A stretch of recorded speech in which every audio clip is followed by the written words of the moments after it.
It's...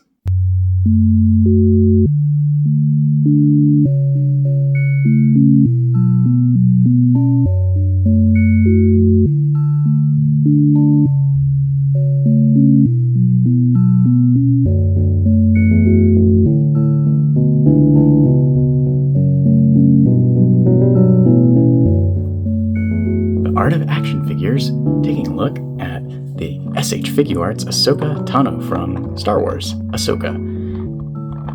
This figure is coming out hot on the heels of another import Ahsoka figure from Medicom toy Mafex, which was released in, I think, June of 2024. And both of those are following up what, in my opinion, is one of the best Star Wars Black Series figures from Hasbro, and was actually a fun story, the first Star Wars Black Series figure that I purchased. Ahsoka is definitely one of my favorite characters in modern Star Wars. I really enjoyed Season 1 of her TV series.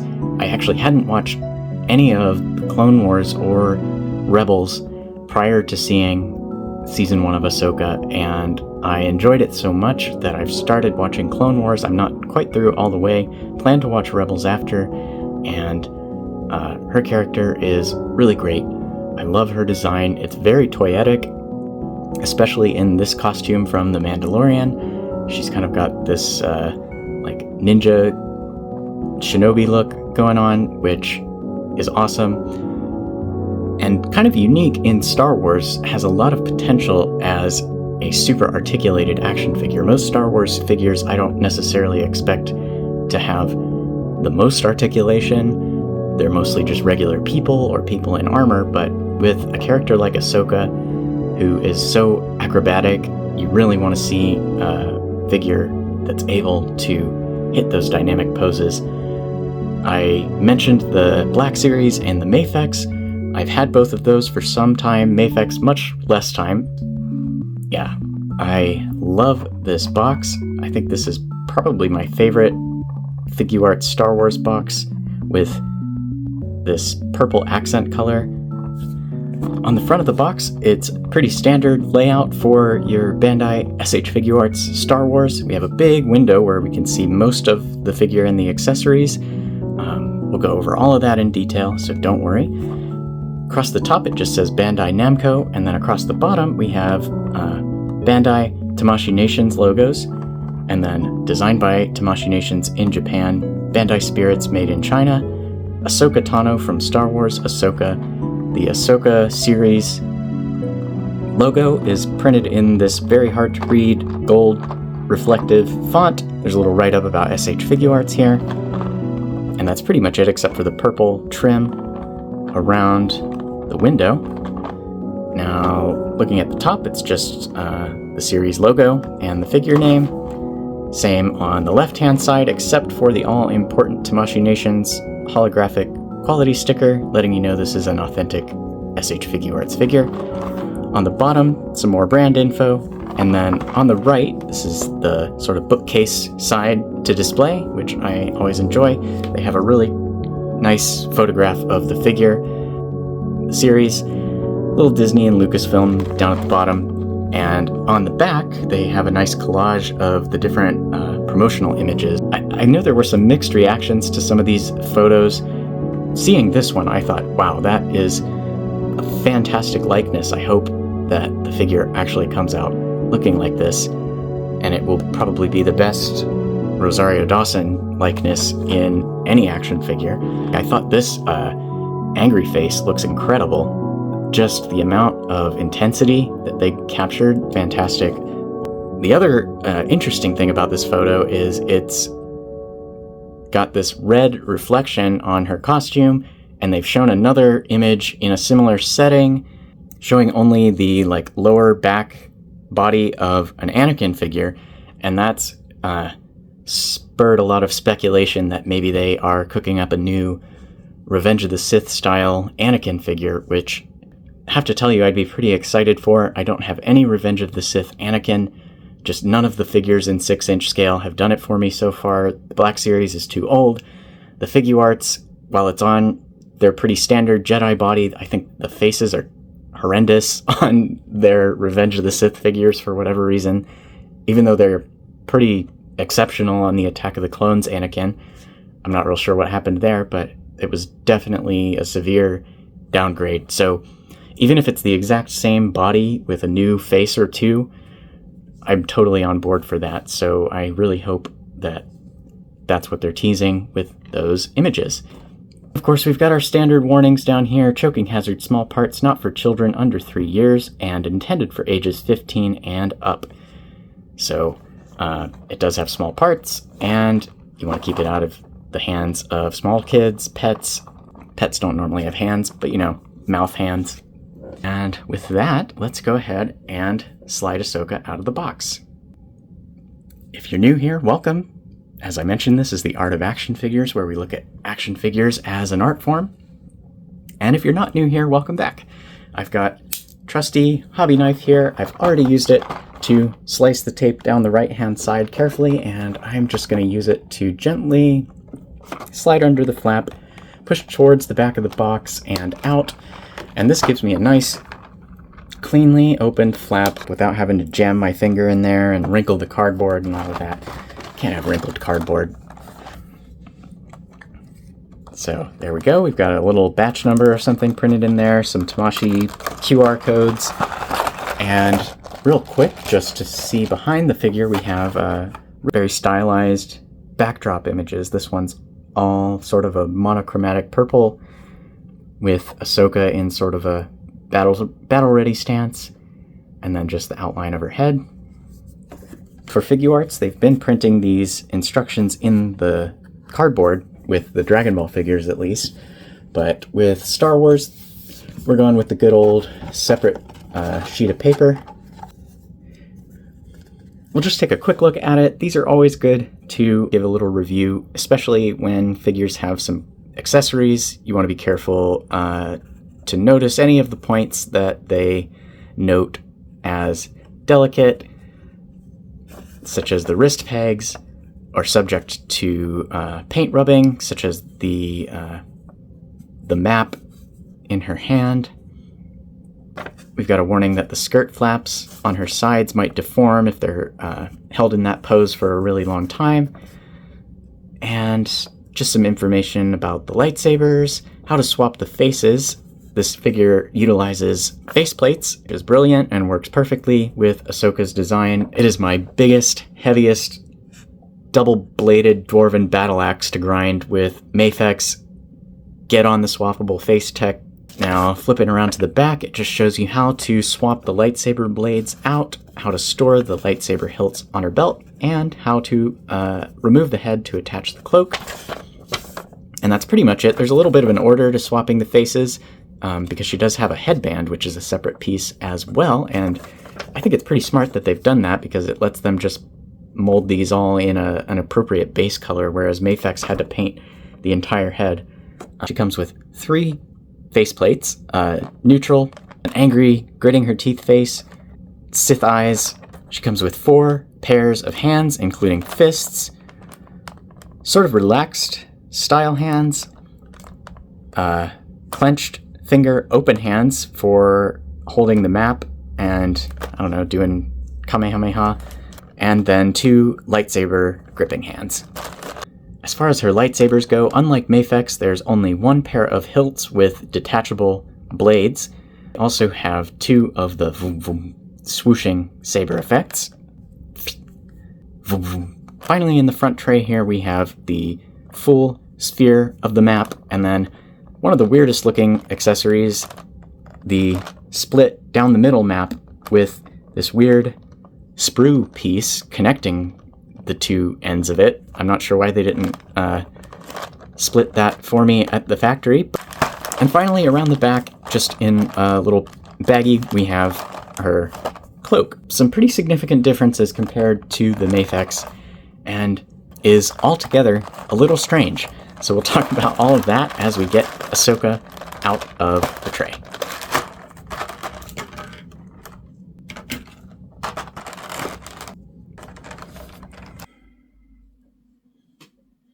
And here is the Figuarts Ahsoka with Black Series Sabine Wren also from the Ahsoka series.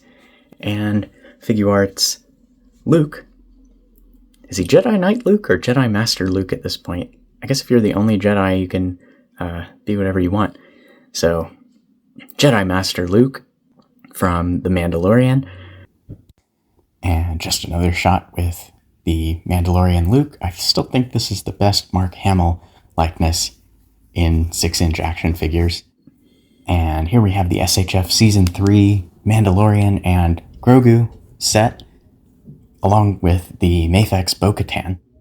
Rosario Dawson is 5'7", so the Figuarts Ahsoka might be a little bit on the tall side, but she does fit in scale and pretty close in height to the other 6-inch Ahsoka figures. And here from left to right we have Black Series, SHF, and Mafex, and of course some help from Rosario Dawson herself. I would say this is probably the Rosario Dawson Ahsoka reference image. Mafex even put the figure in this pose in their promo images, just as a little hint to what they might be referencing when creating the figure. And truthfully, I think Black Series and SHF really nail the body silhouette. SHF gets the head silhouette spot on as well, and I do think SHF has by far the best likeness. Now let's take a look at the Hasbro Star Wars Black Series Ahsoka. This is the original version released in the Mandalorian box, but they've since gone on to release it in an Ahsoka series box, carbonized collection, 3-pack with a cloak. Holocom Archive is among the best Black Series figures. It's actually the first Black Series figure that I bought. The Ahsoka series is really what got me back into Star Wars and into Star Wars collecting since the prequels. As much as I enjoyed things in between, I really missed the sort of mystic, magical Path of the Jedi type of Star Wars, and I thought the Ahsoka series did a really phenomenal job reconnecting with that. The likeness is spoiled a little bit by the sort of plasticky finish of the skin tone parts. The colors on her costume are probably the most accurate of the three, and the silhouette is really pretty spot on when you compare her to Rosario. The shoulder articulation was one of the things that really impressed me about this figure. I've modified it the same way you would Marvel Legends Vulcan shoulders, if you've seen that modification, and it just gives it a little bit more range going forward and backwards, and I just love how they integrated it into the costume. The figure does have a little bit too flat of a back, I think. Could use a little bit of definition, and we'll look at what the imports do in that area. The ankle articulation is actually quite good. However, it doesn't have any kind of lower leg swivel. Like, of course, there's swivel at the knee. And speaking of the knees, they look really, really good in a neutral position. They're pretty seamless. The hinge is this single big disc hinge way up inside the leg here. And they look pretty seamless when straight and all right when bent from the front. I have always thought this is pretty ugly. Kind of looks like her knee is wearing a wig. Could have used a little bit of, I don't know, sculpting on this part of the knee maybe to integrate that a little bit better. Costume details, while they're not 100%, they're very good for Black Series, including like the little silver on her buckle and beads. Not so much detail on the back. Missing some paint on the straps of her boots and gauntlets. There is some sculpted texture that follows the design of her costume pretty well. The gauntlets and shin guards themselves are not super detailed, but they do have the appropriate color palette, and they look really nice. She has these black armband wraps with orange diamonds in there. That's been a motif of her design since the Clone Wars. I love to see them carry things over like that. And of course, up at the head, we have the blue stripes on her leku, bit of silver on these diamonds, and then of course this white face tattoo pattern which looks really cool. Good looking Ahsoka action figure for sure. And pretty reasonably affordable and available. Retail for $25 US, but they've released it so many times, it's pretty easy to come by for as low as like 15 or less. I think I got this version from The Mandalorian for around $15 when the Ahsoka series was premiering. The one in the Ahsoka packaging has a little bit better face deco, I would say. I haven't picked that one up, but from what I've seen, there's a little less glossy finish on the face, and that looks a little bit better. Decently articulated Ahsoka figure, but it did leave some room for imports to come in and improve things a little bit. I mentioned the plasticky finish. It really diminishes the look of the skin tone pieces, the shoulders, and the face especially, which are kind of a shame because those are really attention-grabbing spots on this design. The skin tone itself is maybe a little too pale, too muted, not quite orange enough. Well, they do include both the regular length lightsaber and the Shoto saber. The blades themselves are not exactly specific to Ahsoka's lightsaber blades, where they kind of taper off towards the tip. They're pretty much just standard Black Series fluorescent light bulb shapes. They do look a little bit thick and a little bit, like I said, off from the way they're designed in the show. The hilts are maybe a little bit chunky, but not too bad. Especially the Shoto one is pretty sleek. It can be a little bit of a loose fit for her saber. You can kind of lock it in there, but as soon as you start moving the arm and the wrist, it tends to kind of fall out of position. It doesn't fall out of her hand entirely, so that's good at least, but it does like to end up kind of like that versus, up. Simple enough to take these blades out. That feels pretty strong. That's a pretty good thick peg, but you always do want to be careful when removing these lightsaber pegs. Storage here, pretty minimal. There are just these little hooks on the skirt flaps that she's wearing. Pretty good grip on there once you get it on, but it is pretty small. The single pack mainline releases of this figure, of course, didn't come with her cloak. Other option that I've seen people use is the Island Journey Ray. I actually have it, but I didn't pull it out because you do have to take the head off, and that takes heat because the Black Series figures usually aren't designed to have removable heads. Most of the articulation is pretty good. The neck really impairs your ability to pose her dynamically because she really can't look up very much. She can not look down very much. To get her to look forward as well, you have to kind of stand her up in a way that makes it look like she's slouching a little bit. If you want her looking straight ahead, like you can pull the torso back a little bit, but she's going to be looking up, and you really can't get her to look down anymore. And then, of course, she can kind of turn to the side, but really only at an angle because it's kind of down to this plane that the Laku form across the chest there. That's what she's allowed to move, and that's pretty much it until this one runs into her other shoulder. And that's about the extent of range of movement in the head, and so it's pretty limited. You can't do things like get her down in a low crouched fighting pose,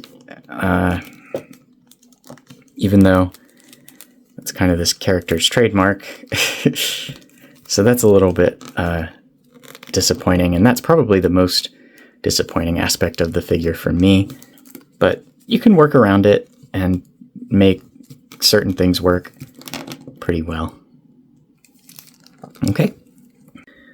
Next, let's take a look at the Mafex Ahsoka, which just came out in June 2024, and so I haven't had nearly as much time to learn all the ins and outs, but I'll give you my kind of overview impressions of this figure so far. A couple of things that I think Mafex did really well. The textures on her clothing, they're the only ones that got the sort of quilted texture on these baggy pants, and this wrap around her midsection here. Definitely the best when it comes to the armor pieces. They have a really nice metallic finish with lots of scuffs and scratches and weathering painted in. They've got the bottoms of her feet painted, which I didn't show on Black Series because they are just action figure-y. But same story on her gauntlets. Really great metallic blue and silver there. Nice shiny, I don't know, are these buttons? Or just little gems or something? And of course around the undersides of those armor pieces, they have put in the brown paint for the straps, which looks really good. A bit more silver around the belt, all along these beads. Compare that to the Black Series, which got most of them around the front, but didn't quite hit all of them going back. And then you can compare the texture on these skirt flaps here and just see how much more precise the Mafex one looks. You can really see that temple design incorporated there, and I think that looks really, really nice. And then you can compare the finish on her top. Looks much more like fabric here rather than kind of leathery on the Black Series. And then the color of her undershirt or underrobe, I'll have to check on, but this one's definitely more green versus more blue on the Mafex. Silhouette is not exactly right to my eye. I think it's maybe a little bit broad, and then the pants are maybe a little too narrow. And the combination of those two throws it off just a little bit, but it's not bad. And I do think, like, even though the shoulders might be a little broad, I think they are the best, most organic looking shoulder sculpt of the three. As for the lightsabers, Mafex really gives you the full array for both sabers. Hilt with an ignited blade that is not removable, and the blade has like a really nice, almost like sparkly pearlescent white to it. And it's done in this specific kind of tapered at the tip shape. The hilt itself has a lot of really good detail, and compared to Black Series, they did include the gold rim around the longer saber. And I mentioned this is just the ignited saber because this blade is not designed to be removed, and so it feels nice and sturdy, although I still wouldn't want to put any kind of pressure on that thin plastic. But instead of removable blade, she comes with a separate hilt that is unignited, so there's no hole at the top. They've got a full sort of lightsaber emitter design there, which is pretty nice. You might notice there's no hole for a belt loop, and that's because they actually give you a third hilt, and this might be going overboard, but this hilt is sculpted with a little hook at the end that has a sort of rectangular peg, and that is designed to replace this hook on her belt, and it can be a little bit fiddly.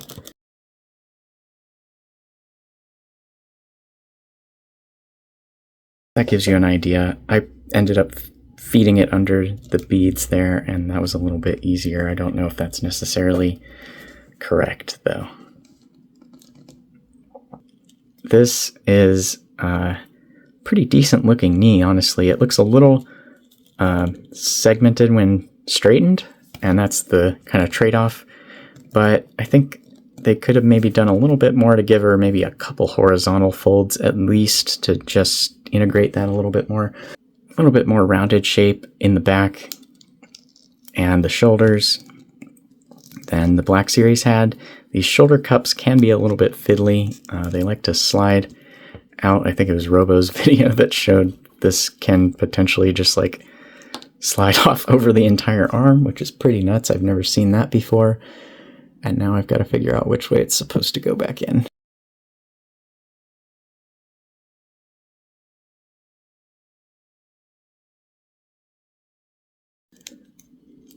But if you get it back on there securely, it holds okay. The neck is a little bit better than Black Series.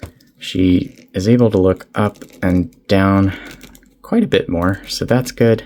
Still not a great amount, but decent enough. And she can look pretty much straight to one side or the other with some adjusting, rather than the Black Series being only able to like swivel around that plane. Ankles, they are just a single ball joint, and that's kind of the way Figuarts used to do their Star Wars figures, but they've since moved to a more modern hinge swivel design that works so much better. These give you okay range going up and down, but really not enough ankle pivot for a ninja. The wrists are import style, and they work pretty well, giving you range horizontally, or you can rotate and get vertical hinges or anything in between, and that works great. The Mafex figure will run you probably around $80 US, depending on where you buy it from. I think if you get it on Big Bad Toy Store, they do a little bit of markup on imports, but you can find it also on sites like AmiAmi or Hobby Genki. And even with the shipping cost included, that will save you a bit. For that price, you get all the details and engineering of the figure that we've gone over, but you also get 6 pairs of hands total if you count the fists, stylized pointing 2 fingers hands that can hold the lightsabers as well. So she can kind of do this sort of grip, like a pair of splayed open finger hands for force abilities. But the finest accessory by far is the cloak. It is fully wired all the way around, and it can be a little bit thick to work with, but once you get it going, it's pretty effortless to get it posed how you need, whether it's in a dynamic action pose or a relaxed pose. It works really well with both. Mafex cloak is really by far the best Ahsoka cloak in this scale, no contest. But let's talk about some of the things that I don't love about this figure that kind of had me hesitating to get it in the first place. The first is the skin tone. It's just very, very bright, almost yellowy orange, and whereas Black Series was a bit too muted, pale, this is a little too far the other direction. The likeness is definitely off in ways that are hard to pinpoint, but I think it has something to do with the shape of the face being a little too round, the placement and size and depth of the eyes. It's especially a problem on the alternate head. While I love that she includes it, one didn't need to be an entire head. I really, really need Mafex to step up their game and implement faceplates, especially for a figure where it is such an obvious place to put a seam. I don't really understand why they haven't implemented that yet. The alternate face just really isn't it for me. I think it looks pretty bad. It's nice that it's there. Finally, one thing that Mafex struggles with sometimes is just the paint finish on some fine details. Like, for whatever reason, they've molded her torso here in this black base color and tried to cover it with orange, and it's left a pretty noticeable seam down her side, especially on this side. One place that's kind of surprising is on her Laku. The blue paint on here is just not super precise. It gets a little blotchy. Around the perimeter of her headband, you can see some orange isn't quite completely covered. And then here, the white of her face tattoo goes up onto the headband just a fraction. And it's those kind of little details that Mafex sometimes struggle with, but the one that like stares you right in the face as you open the figure is they missed the silver on her belt buckle and the buttons on either side. That's not the design, so I don't really know what happened there. But they did get things like these silver buckles on the gauntlets, and those look great. But overall, it's a really nice figure. I think her lightsabers are the best of the bunch. The texture on the pants looks really nice. I think the knees are probably the best for me. They work most simply, call the least attention to themselves. The armor looks really nice.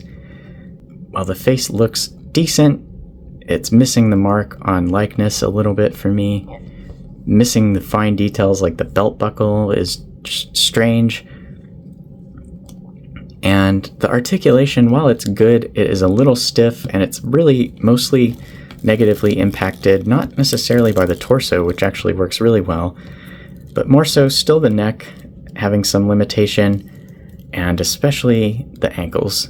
The ankles really just aren't sufficient for this figure. I know she's got pretty small lower legs, but it would have been good to have more ankle articulation, I think. Ultimately, I was most eagerly anticipating this last figure, so let's take a look at the new S.H.Figuarts Ahsoka. But man, it is hard to beat S.H.Figuarts at the top of their game. This is one of their best Star Wars actor likenesses. And from the promotional images, I thought the Figuarts Ahsoka had potential to be really the best Rosario Dawson likeness, and it definitely is in hand. It looks fantastic. It's the structure of the face. They've got the sharp cheekbones and placement of the eyes around that, the fullness in the lips, and that cold intensity of the eyes is probably what was lacking most sorely in the other figures so far. Ahsoka has these icy, bright blue eyes. Not only that, I think they've got the skin tone just right. Not too orange, not too pale. Just the right shade and saturation, I think. And while she doesn't have quite the level of costume detail as the Mafex, for example, they did not do the sort of quilted texture on the pants. There is kind of a canvas texture, more like Black Series had. Significantly better ankles than Mafex, with a very, very good ankle rocker. The face tattoos are just a brilliant white, sharply detailed application. Again, sharp details on the laku. And I think the skin tone is the best of the three. And then, of course, the headband is just perfectly seamless because it is actually a separate piece that is designed to be removed so that you can swap the faces. The silhouette, I think, is also the best of the bunch. They got the fullness in the pants, and I think Figuarts has just done an outstanding job with the illusion of fabric in the shirt here. That looks great. The armor pieces are definitely not as detailed as the Mafex and not as metallic either, but they are nice and sharp with the paint applications. She also has the soles of her feet painted. I don't know whether these little beads should be more gold or silver, but they seemed to kind of do a mixture, and I think it looks quite nice. They got the belt buckle this time and the buttons, and you can also see that pattern sewn into the skirt flaps here. More studs around the sides of the belt. For what it's worth, I think the Figuarts looks the best from the back, between the shape of the tank top, the precision and twisting of the strings coming off her corset there. Questionable costume detail on the Figuarts is the color of her pants, which definitely seems to be more of a bluish gray in Rosario Ahsoka photo, but Figuarts has done more of a reddish brown for whatever reason. I don't necessarily think it looks bad, it just might not be spot on. I think the Mafex is probably a little closer to the mark. And then finally, we'll talk about the articulation in depth, but I think another point that's going to be a little bit controversial is the design of these knees, which somebody really had some fun with this. We've heard of single hinge knees, we've heard of double hinge knees, but I have never seen a triple hinge knee until now. While they did paint the straps on her shin armor, for whatever reason they didn't go for it on the gauntlets. The thing about these knees is they get good range, but it's kind of weird how like it looks better in certain angles than others. So if you don't bend much, only using like the lowest hinge between the lower leg and the knee part, it looks okay, but it does get kind of a roof like the Black Series. Then if you try to go in between that and the full bend, it starts to kind of flatten and elongate the lower leg a little too much, I think. If you've bent it all the way, the leg's going to look pretty weird, and there's a huge gap unless you push it up a little bit and then bend the lower leg to make up for the rest. And when all is said and done, like, I think it makes her lower legs look a little long. And I'm not sure it needed to be so complicated. Of course, you've also got a pin here, which you don't normally see on imports. So that's a little strange. And like I said, it's pretty clunky to work with overall. It's just a complicated design for a knee. And I don't really know why they made it so. While she does come with a cloak, it is not great. It works okay in action poses, but it has a tendency... It does not have a wire around the perimeter.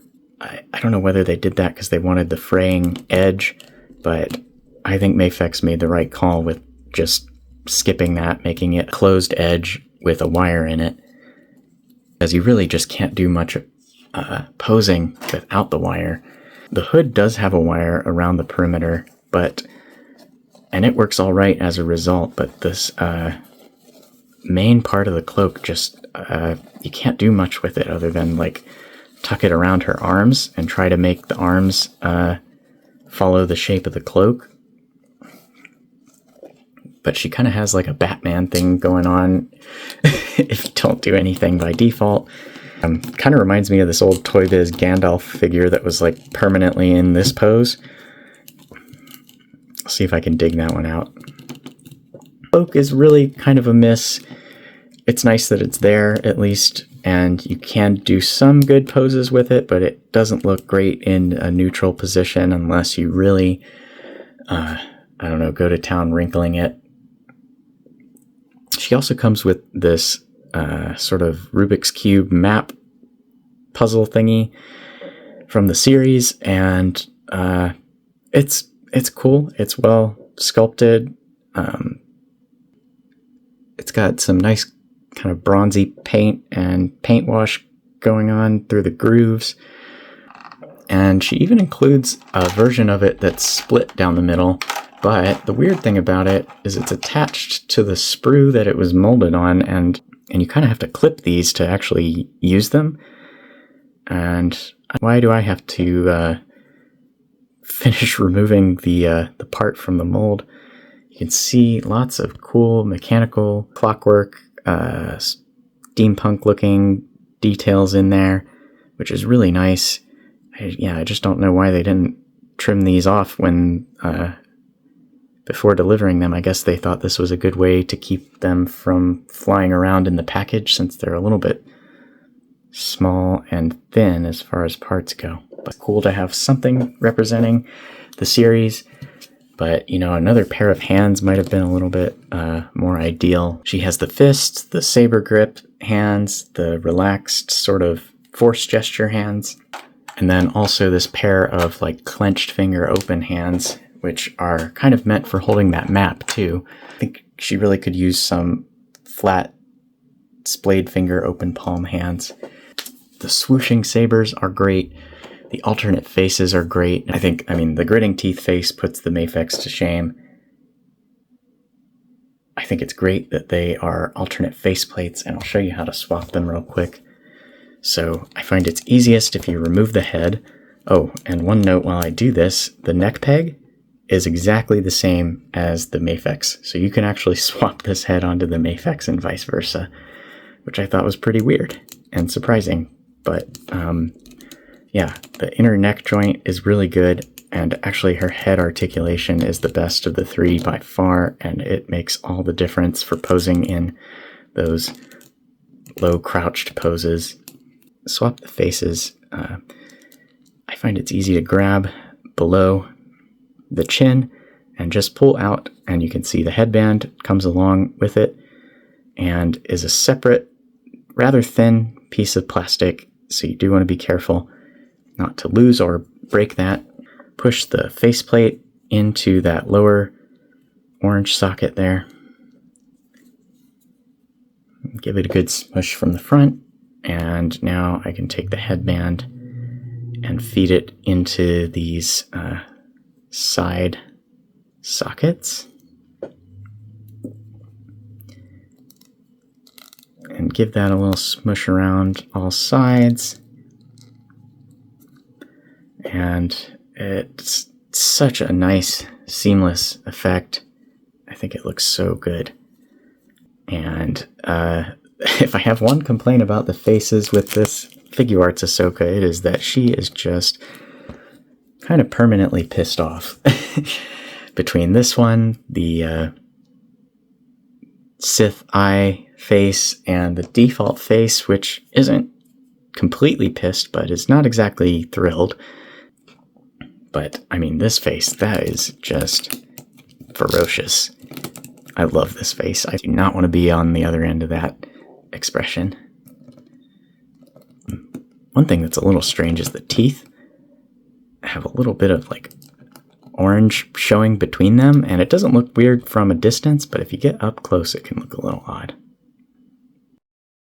Figuarts lightsabers are kind of Black Series-like in that they are just one pair of hilts with removable blades.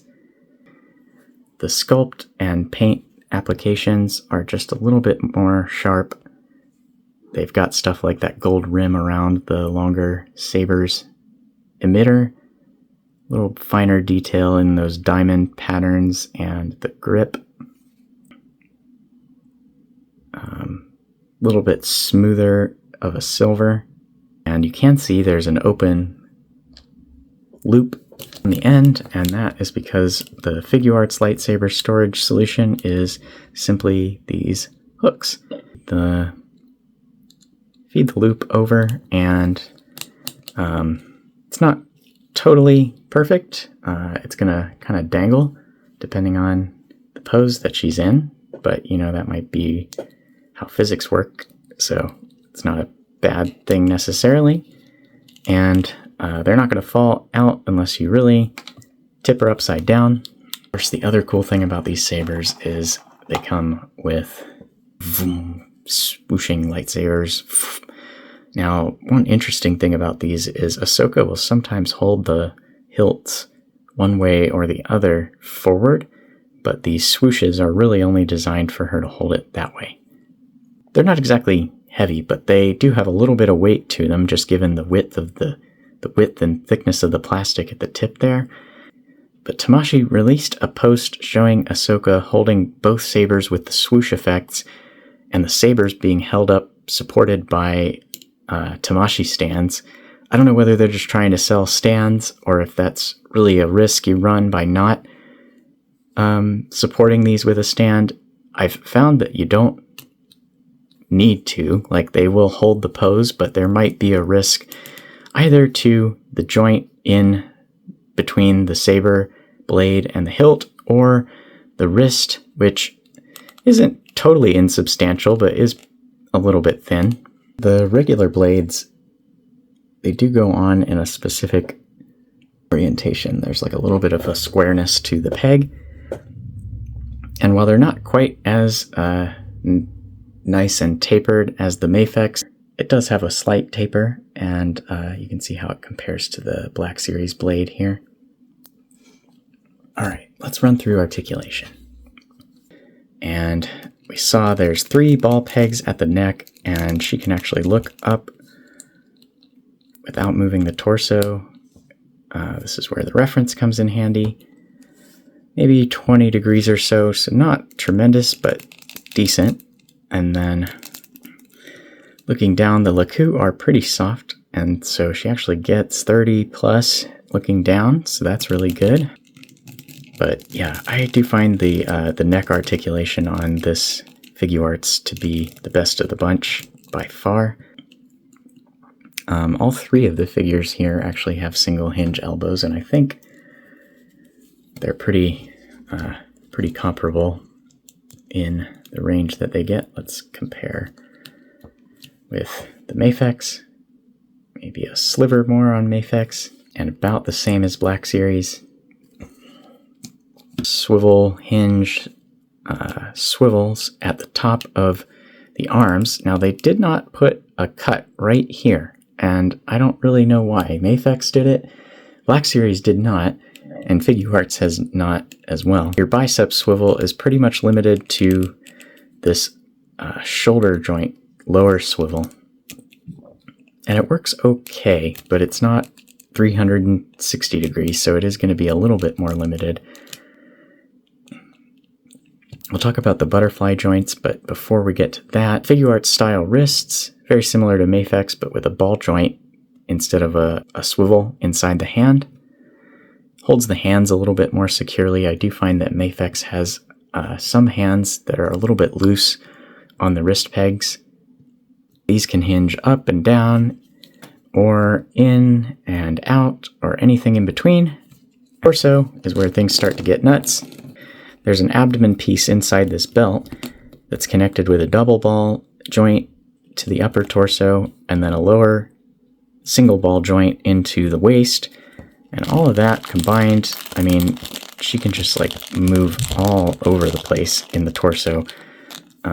As far as like crunching forward without using the hips, pretty phenomenal ab crunch past 45 degrees, which is really good. And again, that is not bending the hips forward.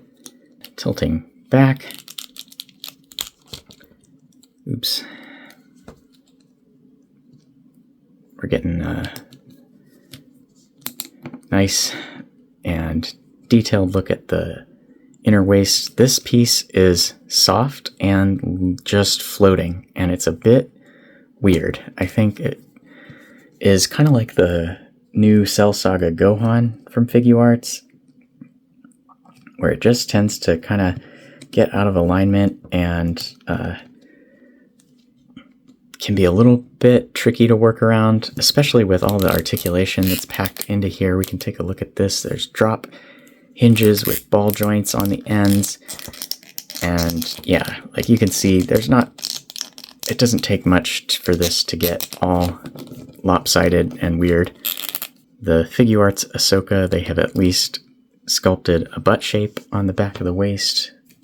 The other two kind of did just reverse crotch on the back, which is a little weird. Ooh, you can actually see the factory printing is on the inside of the skirt there. Okay, what were we doing? We were trying to lean back, huh? Alright, let's go.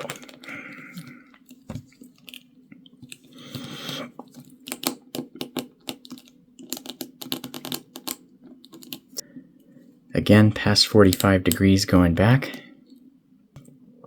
Kicking the legs forward. There is a drop down in there, and the soft plastic of this skirt gets up and out of the way pretty well, but it will deform. The instructions point out, as will the inner waist piece. So if you leave it like this for a long time, it's probably going to get stuck like that for a little while until it kind of falls back to its natural shape. You can use heat. You do want to be careful not to strain anything to the point where it is stressed, however. If you tilt the hips a little bit, you can get her to kick almost 135, which is pretty cool. And kicking back is also not really a problem, even though there's this the soft waist piece kind of just moves out of the way. Now, kicking forward and back, you're going to have to angle the waist maybe 45 degrees, but that works just as well.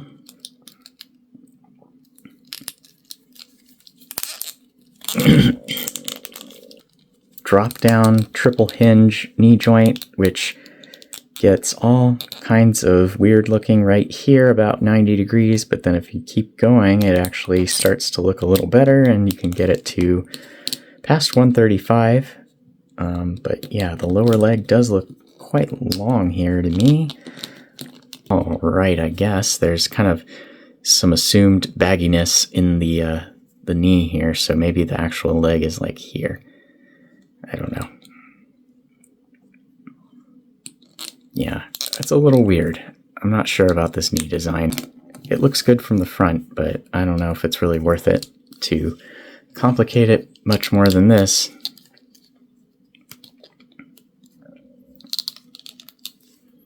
And then the ankles I touched on, but they are a swivel hinge swivel.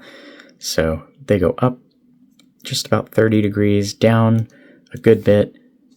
And the toe hinges do not go down, but they do go up a good amount, almost 90 degrees up, which is pretty cool. Now we'll do side to sides. We'll raise our arms in a T, which is not a problem. They can go past that pretty easily. She can tilt the head maybe 30 degrees. If you apply the torso joints, like a ridiculous amount. I did have to put a little silicone oil in the thigh swivels and this hip swivel, but they're moving okay now. They just protest a little bit. And, you know, since everything's just ball joints, I mean, she can just go all around the world here, which is pretty phenomenal.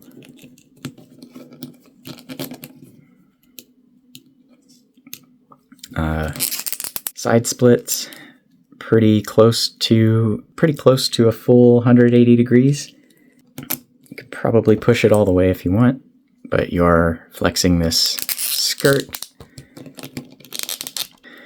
And then ankle rockers, use that upper swivel just to realign the feet. They're a little steep, but then just rotate it like that. And with the feet flat, that's about the widest stance, and she's pretty okay at balancing depending on how far out you move her center of gravity from the center of her stance. She does have fairly small feet, so that is something to note, and they are not exactly flat at the bottom. They're a little bit foot-shaped. So finally, let's talk about these butterfly joints. They're basically the same as the Mafex, just a long ball peg going into a deep socket with a cup over it. They do not have the problem where the cup slides off the arm, but they also don't get a ton of range going forward. It's decent. It's some. Like a two-handed lightsaber grip. And then around the back, they can kind of tuck in like so, and they actually get good range going back and good range going up. They can go straight up, maybe a little bit inside if they can go around her head. And yeah, I love this design for the shoulders. I think the cut is a little bit obvious, not helping that the joint is a shiny orange plastic. It tends to call attention to itself. Like I was saying, the face and the shoulders on this design are just really eye-catching.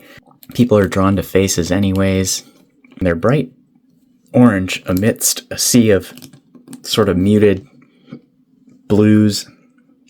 So yeah, that inner joint there could be a little bit more seamless. I don't know if this shoulder just needed a little bit more sculpt, kind of like the Mafex did theirs.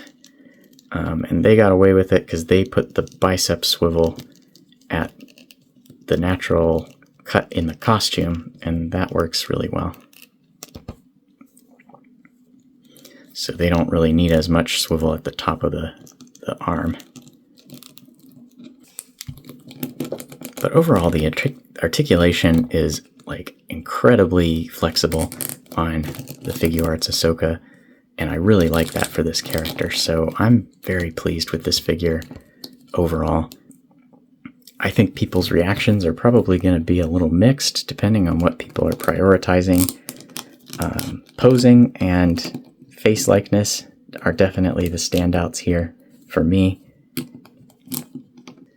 There's definitely some wonkiness going on. The cloak isn't ideal. She could use one more pair of hands, I think, and I don't really know why her pants are reddish brown, but I still think they look good, if not entirely source accurate.